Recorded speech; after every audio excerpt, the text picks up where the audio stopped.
Welcome to Business Growth Insiders, episode number, what are we, 18. We're on episode number 18.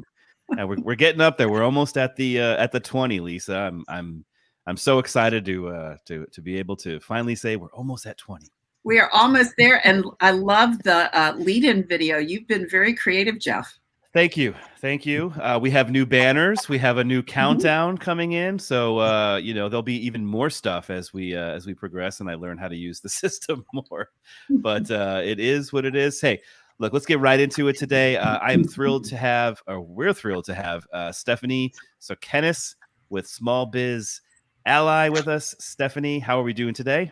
We're doing great. Thanks for having me. I'm glad to be here. Absolutely. Well, we're thrilled to have you. Guys, Stephanie is the founder and owner of Small Biz Ally, which is an accredited small business consultant. She's a certified grant writer and a small business strategist. She's helped hundreds of entrepreneurs cost effectively set and meet goals in areas of planning, marketing, organizational effectiveness, and strategy. And I'm looking off screen because that's where it's written, and I did not memorize all of that. So, Stephanie, we are so thrilled to have you today. Please, tell everybody who you are and what you do. Well, like you said, my name is Stephanie Sokenis. Company is Small Biz Ally. Founded it and started it basically because we knew, 25 years ago when we started our first business, if we knew then what we knew now, boy, things would have been easier. There's so many resources out there, and there's so many pitfalls to avoid when starting a business or growing a business. And we just saw a big gap in services and a need in the community for people who were looking to start a business and just needed to learn how to start it properly so they could avoid all the problems later. So I'm here living in Georgia, originally from Long Island, New York, moved here about, I think it was 9 years ago now. So enjoying it, love what I do, have such a passion for small businesses, and that's really it in a nutshell. Okay, well, that's great. When I started my business, having resources like you would have been invaluable, in fact, instead of having to make all of the obvious mistakes that I've certainly made throughout the time creating and starting small businesses. So obviously we're really thrilled to have you here. We really just kind of want to get into it. The title is Pitfalls to Avoid in Your Small Business. So especially now during the COVID pandemic, we have a lot of people that have lost their jobs. They're trying to figure out what to do. They're starting new businesses. They're trying to start new businesses. And a lot of times they don't really know exactly what to do. We have corporate people that try to buy franchises. We have, people that are waiters and waitresses that lost jobs or whatever. They're just trying to figure out what they can do online. So let's just get into it. What are some of these pitfalls that these people need to avoid? Well, I think one of the most important things is the realization that you don't know everything. You can be the best at what you're about to do. I always love using the example of the cupcake baker, right? Every family and friends and everybody are telling you have to start a business. You have the greatest cupcakes in the world, but that doesn't mean that you should go down the street and turn a key in a 3-year lease on a building without doing your homework. Right. So it doesn't matter how good you are at something. You're going to be wearing a lot of hats as a small business owner that you did not anticipate wearing. You're going to be an accountant and an attorney and an HR professional and all of these things that you're going to need to know how to do. And you're going to find that baking the cupcake is going to be about 10% of your time as you start the business. So everything, no matter what you're looking to do, no matter what business you're looking to go into, you definitely have to do your homework. And there's money well spent when you're starting a business, but there's also time well spent.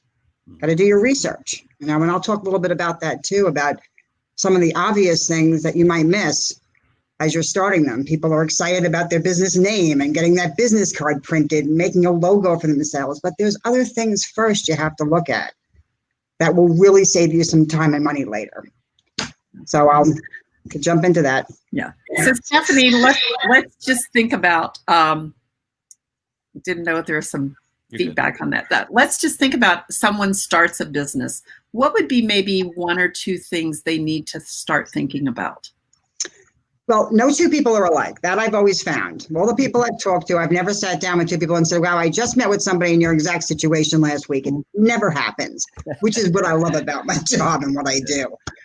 But the first thing I always tell them is to stop and take a step back. They were always somewhere else. They never started A. They started somewhere. Some people started B, some people started M, but they never started A. So I always step back and say, you know, where are you? What have you done so far? Do you have a name for your business? Did you have a mission statement? And they'll always, you know, maybe they'll say yes, maybe they'll say no. But I try to get them to take a step back and say, okay, let's talk about just your business name alone. Have you looked on the Secretary of State's website to make sure your business name is available? Well, I'm only going to be a sole proprietor. I don't have to do an LLC or incorporate. Well, you're going to want to one day. Wouldn't you like to know what's out there? Then you get the people who will say maybe, well, I have done my homework, and yes, I did that, and I'm going to get the LLC, and the name is available, and I'm excited. I say, okay, well, have you done your homework to see if anybody else ever had that name?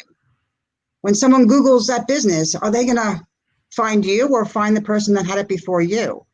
Are you inheriting a bad reputation? Have you really looked and dug into what you're looking to do? Is the domain available? And if it's not, maybe that's a red flag. Maybe somebody has that domain, which means maybe somebody has that company. Maybe that company is a competitor of yours. So if you're going to go and throw a hyphen into your domain name because you still want to keep that name, which company do you think they're going to find first, you or your competitor? Are you going to use all this marketing money to drive business to your competitor? It's all these little things that sometimes they overwhelm people, but these are little things. If you can get all these boxes checked before you start, it is amazing the peace of mind you can start a business with. Yeah, I think the really good point that you bring up is searching on Google for that LLC, because an LLC is based off of a state. It's not based off of the nation itself. So you're going to the Secretary of, you know, Georgia here for where we live. So you have to go, just because it's available here, you know, in the state of Georgia, doesn't mean that it's somebody else in, you know, 3 different states is already using that for something else, and they just change it just a little bit. And so when you go to Google, which is important, go to Google and search for any kind of variation along those names, add Inc., add .c, you know, add CO, whatever, and make sure that no one else is using that, because I've come across that quite a few times in different business ventures, and it's almost never good. So exactly. You really want to make sure you're taking care of that. And you want to know, I mean, it helps. The same thing applies also to site selection, right? So if you're looking at an address in an office, find out why it's vacant. Maybe there's a reason. You know, there's so much research you can do on your own that costs you nothing but time, that can really help you avoid some of these things.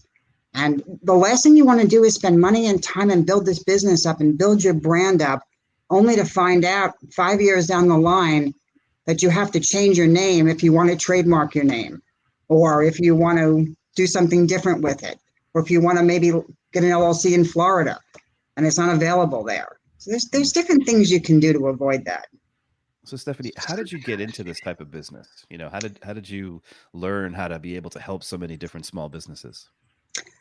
Through conversations. Honestly, the small businesses I've spoken to over the years, it's what kind of drove me to do this.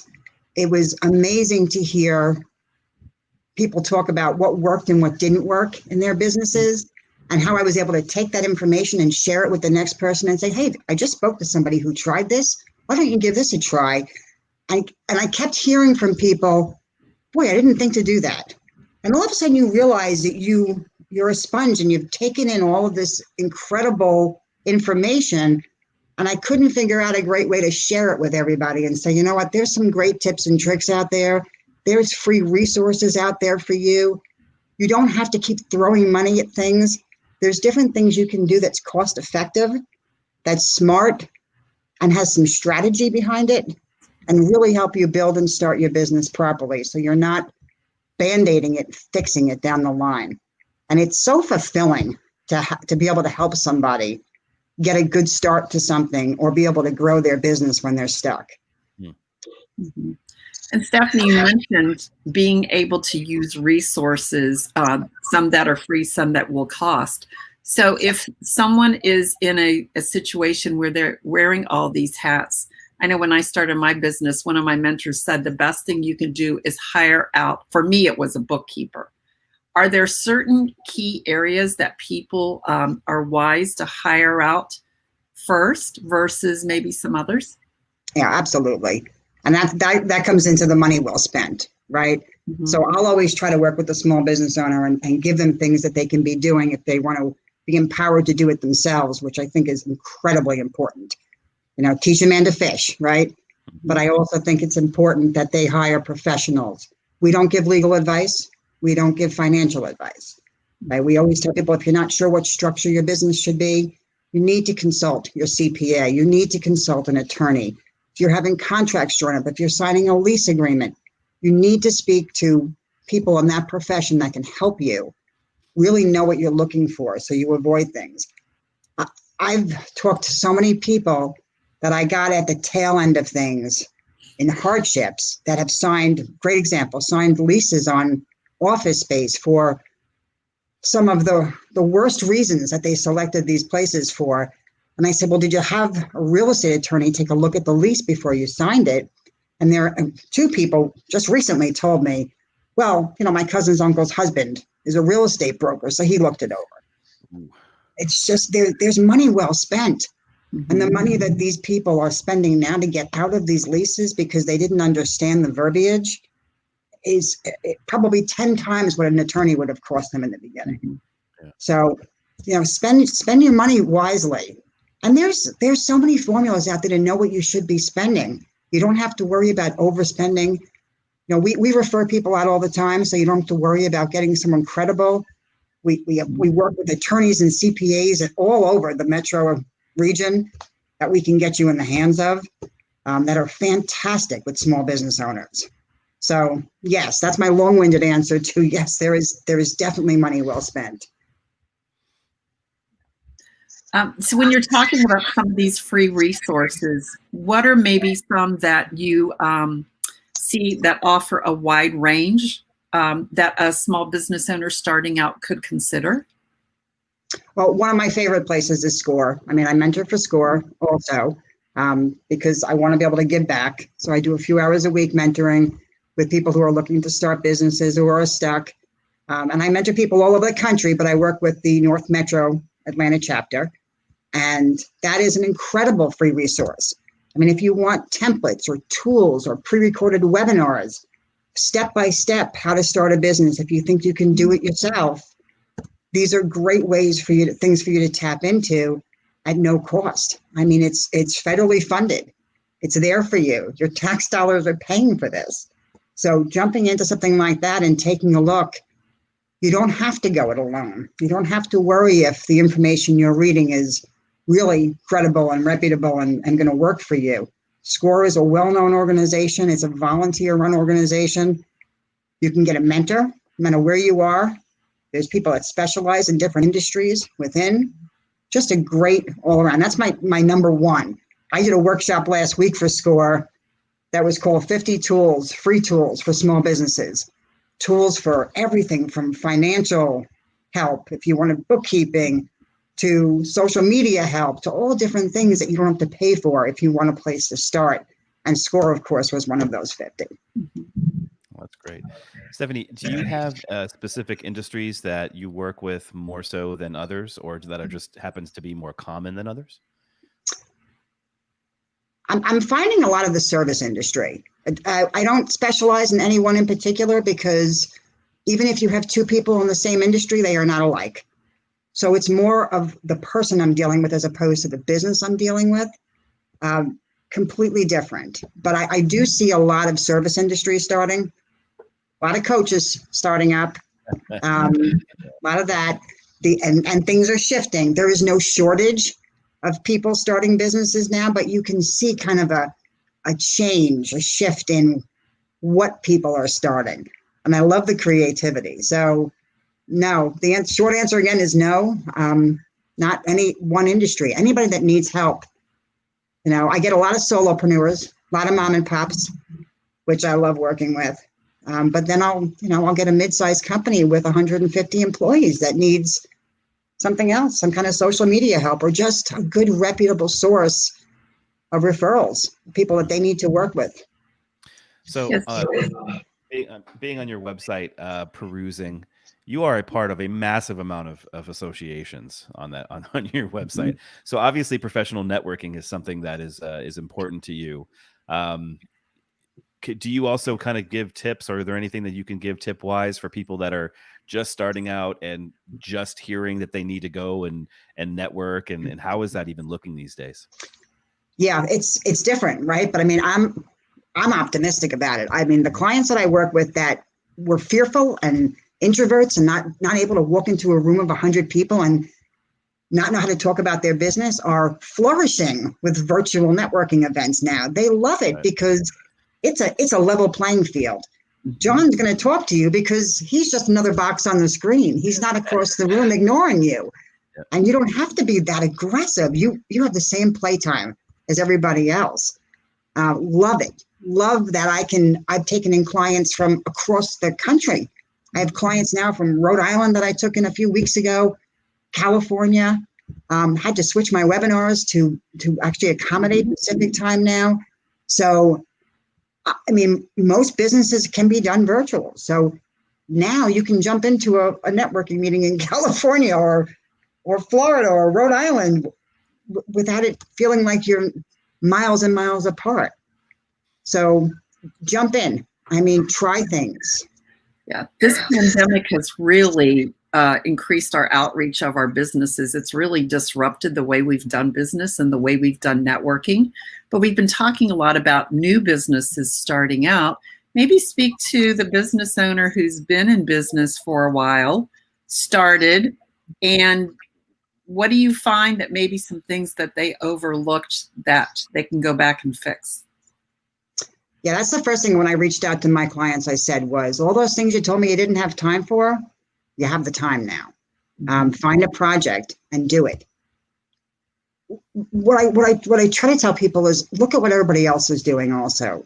You know, come into the networking meetings and maybe be the last one to speak and really listen to what people are saying and see how you take from what they're saying, if you're understanding what they do, and the good, the bad, and the ugly, and put it together and craft what you can say and how you can talk about your business.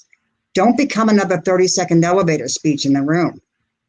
Do a case study. You know, talk about things like that. Get your business organized.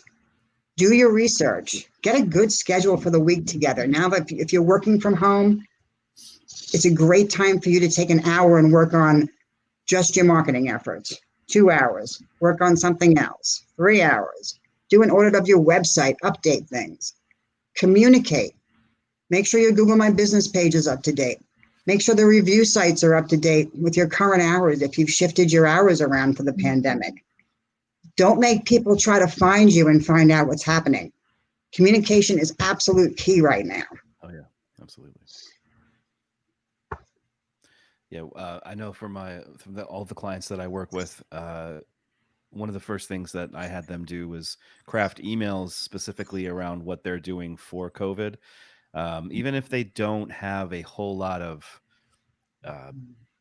personal one-on-one, touch points, if you will, with other people, it's still incredibly valuable to get that communication out there, especially now, and letting people know exactly what they're doing for this. Plus, it's another reason to reach out to your list.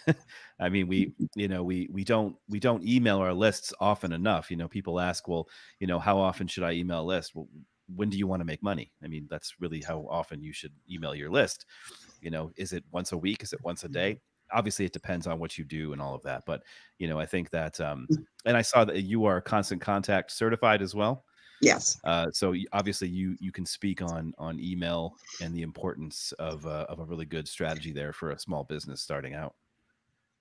And the funny thing with that is, and it's just like starting a business, right? People, they make that phone call and they say, okay, I need help with this.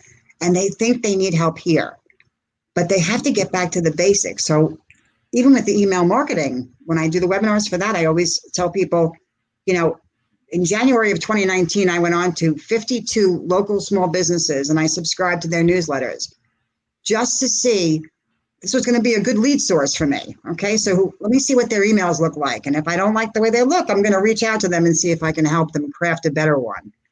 Out of the 52 that I subscribed to, I received 4.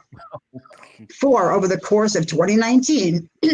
2 of them were asking me for votes on a local contest, not even educational or informational. And 2 of them gave me what I subscribed for. That is tremendous. So my first lesson in that is, do what you mean, say what you mean, and mean what you say. I mean, if you're going to have people subscribe and you're going to capture their information, you need to stay top of mind. You have a warm lead there. They were on your website. They subscribed to your newsletter. How could you not communicate with them? So back to basics. That's my message, is back to basics. Get the ground set, and then everything else will fall into place. Yeah, we see that often with websites that are being created that are not being created by marketing companies. So you can use Squarespace and Wix and whatever the other ones are at this point. But the fact of the matter remains, they're setting up contact forms and then not having those forms set up correctly. So you've got people that are trying to contact you and it's not going anywhere. And oh my gosh, right. I've seen this over and over again. My wife complains about it constantly, trying to email people or fill out these forms, and nobody responds because they're not set up correctly. Again, back to basics. And yes, the website is a basic necessity for a lot of people. And obviously I'm a digital marketer, so that's, one of the things that are basics for my clients. But I mean, it goes beyond those basics. Obviously it's getting your company set up correctly. It's your business plan. It's getting your taxes correct, because Lord knows if you mess that up, you'll be paying out the yin yang for that for a long time. That's for sure. And a lot of what I say is really from my own mistakes. I mean, trust me, I've fought the New York State Labor Department because I thought, writing a check out to someone for a couple $100 here and there was okay to do because they were just helping me. And you learn the hard way sometimes, you do. But there's so many tools out there that there's almost no excuse for it. And it goes back to the fact that, we don't know. None of us are perfect. I'm sure there's flaws all over my website that someone could come in and say, well, you need to change that. But do the best you can do and spend the time, take the time to do it. That's kind of the basics of everything. I think, Stephanie, we talk about done is better than perfect. So sometimes taking action is good to get that information out there. And there's a lot of education. So you referenced some webinars you have. Could you share with us maybe the types of webinars?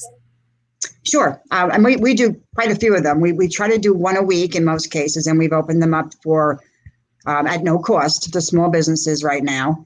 And for instance, next week we're doing one on Friday, the 14th, and it's going to be best practices to communicate effectively during this time. So it's kind of a split session of staying in touch with people like we're talking about, and then how to do that when you're on camera, right? Lighting, and make sure that you're not, chewing on something while you're having a conversation, and don't shut your video off after you do your 30-second commercial. And we know you're not there anymore. Little things like that you need to really, etiquette. We're learning etiquette, all of us at the same time here. We've become a video conference world.